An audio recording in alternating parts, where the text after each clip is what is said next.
Well, good afternoon, good evening, whenever you're watching this. Hope you're doing well. Hope you're staying warm. And hopefully by next weekend, we'll be able to have Sunday morning and Sunday night regular in person. Sure enjoyed gathering together as a church this morning. Hope to be able to do that all weekend, regularly scheduled events next weekend.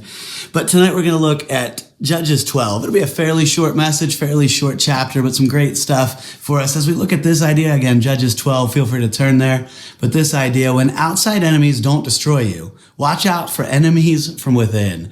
Tonight, it's not another nation attacking Israel. It's Israel attacking Israel. And sometimes we put up our guards to protect from Satan's attacks, and it's our own lust, our own wrong desires, our own selfishness, our own pride, our own jealousy, our own fighting within our own family, within our own church maybe, that really can do us in. Hopefully we can learn some lessons from Israel to avoid those same mistakes. Well, first of all, things get ridiculous when we don't guard against enemies from within. Things really do get downright ridiculous if we don't guard from those enemies from within. Starting in verse 1 of Judges 12. And the men of Ephraim gathered themselves together and went northward and said unto Jephthah, Wherefore passest thou over to fight against the children of Ammon, and did not call us to go with thee? We will burn thine house upon thee with fire. I mean, absolute pettiness, absolute anger and jealousy. And everyone we're reading about is Israelite. Verse 2, And Jephthah said unto them, I and my people were at great strife with the children of Ammon, and when I called you, ye delivered me not out of their hands. And when I saw that ye delivered me not, I put my life in my hands, and passed over against the children of Ammon, and the Lord delivered them into my hand. Wherefore then are ye come up unto me this day to fight against me? Then Jephthah gathered together all the men of Gilead, and fought with Ephraim. And the men of Gilead smote Ephraim, because they said, Ye Gileadites are fugitives of Ephraim among the Ephraimites, and among the Manassites. And the Gileadites took the passages of Jordan before the Ephraimites. A petty little disagreement when God had already given victory. And here we have a civil war breaking out. And maybe that's not always on a national scale. Maybe it's, again, within a family, within a church, within a relationship. But things really will get ridiculous if we don't guard from those enemies from within. It's way too easy to become petty. One commentator summed it up this way: the real enemy, the Ammonites, have been defeated, but there are other enemies around them that want to destroy them as a nation. But they're busy fighting each other.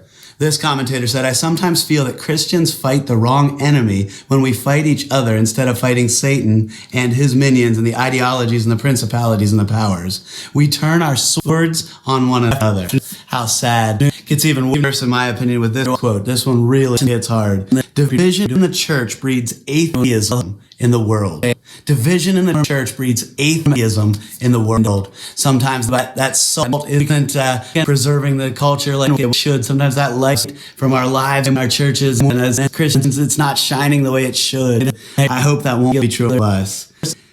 Again, everyone here is Israelites. James 4:1 says, From where come wars and fightings among you? Come they not hence, even of your lusts that war in your members. Again, those enemies from within each of us, those enemies from within our families, not people being enemies, but these issues being enemies.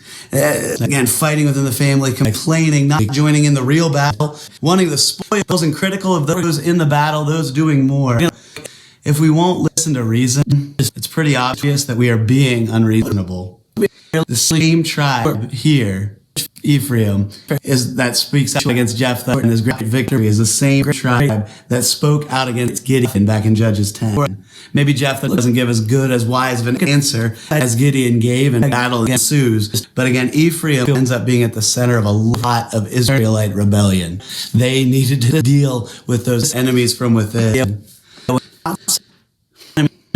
And I just want to think about this idea just for a moment. Criticizing from the sidelines is always a bad idea because we don't belong on the sidelines. And here they are, they weren't in the battle initially, and that's fine if God has different roles for us, but they had work to be doing. Maybe it was to just spend some time in personal revival as a tribe, getting ready for the next battle it would be a part of. But it's so easy to stay on the sidelines and criticize. We're not supposed to be on the sidelines. Let's get in this battle. Let's get right in there and do the work we need to. D.L. Moody was famously criticized at one point for the way he was sharing the gospel. So he asked the man very politely, I think it was in public after a service D.L. Moody preached, he said, okay, how would you do it? I don't necessarily like the way I do it either. How would you do it? And the guy got sheepishly embarrassed. He said, I am not sharing the gospel. And D.L. Moody very much wisely responded, I like the way I am sharing it better than the way you're not. Let's not be on those sidelines. Let's not criticize out of jealousy. But the ridiculous situation gets even worse. Verse 5. And the Gileadites totally with the passages of Jordan before the Ephraimites. And it was so that when the Ephraimites which were escaped said, let me go over, that the men of Gilead said unto him, art thou an Ephraimite? If he say nay, then they said unto him, say now Shibboleth. And he said, Sibboleth, for he could not frame to pronounce it right. Then they took him and slew at the passages of Jordan. The accent gave him away there. And there fell at that time of the Ephraimites 42,000. And Jephthah judged Israel 6 years. Then died Jephthah the Gileadite and was buried in one of the cities of Gilead. Again, Shibboleth, it should be pronounced, meant flowing creek. Again, we might look at a little brook, a little stream, call it a creek, say it with a different accent around the country. That is what's involved here. Just different ways we pronounce things. And we see people dying over that. Not really over that, but that's what gave them away. An ugly, ugly civil war. Well, next, as we look at verses 8 through 15, really things go well and when imperfect people allow their perfect God to use them. Things go well when imperfect people allow their perfect God to use them. And that never excuses the wrong we do, but it does mean God loves to use people just like you and me. Verse 8, and after him, after Jephthah, the next judge up here, Ibzan of Bethlehem judged Israel. And he had 30 sons and 30 daughters. So again, not perfect, not trying to delve too deep into all of the details, get lost in the weeds, but obviously multiple wives. Obviously the sin of polygamy in view here, to have that many children, no doubt. Whom he sent abroad and took in 30 daughters from abroad with his sons, and he judged Israel 7 years. Then died Ibzan and was buried at Bethlehem. And after him, Elon the Zebulunite judged Israel, and he judged Israel 10 years. And Elon the Zebulunite died and was buried in Ajalon in the country of Zebulun. And after him, Jabdon the son of Hillel, a Parathonite, judged Israel.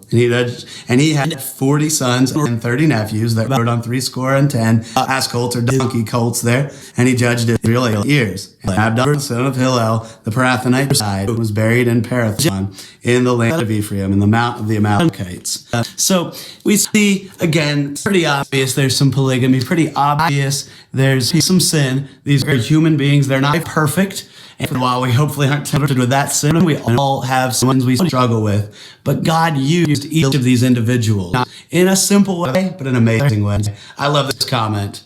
Just because you are out there doing your job, doing what you were called to do, but no one recognizes that. Again, we don't know much about these judges. Don't think that should diminish who you are before the Lord, nor your importance in his scheme and plan and kingdom. Things go well when imperfect people allow their perfect God to use them. When outside enemies don't destroy you, watch out for enemies from within. Maybe that's some fighting with fellow Christians. Maybe that's just some sin you've got to deal with on the inside. Maybe it hasn't even shown up on the outside. Maybe it's just the conflict of, man, nobody notices what I'm doing. Is it even worth it? I'm just ready to give up and quit. Keep going. God's got an awesome plan. Hopefully some simple, hopefully helpful reminders from Judges 12 for you. Let's close in a word of prayer. God, thank you that even when it's a difficult challenge, maybe not possible to gather together in person, that we can still dig into your word together. I pray that you'll use your word. May it be powerful in our lives this week. Hopefully these simple reminders, I pray that you'll use them in each of our lives, even right here, right now, and in the week to come. Thank you. In Jesus' name.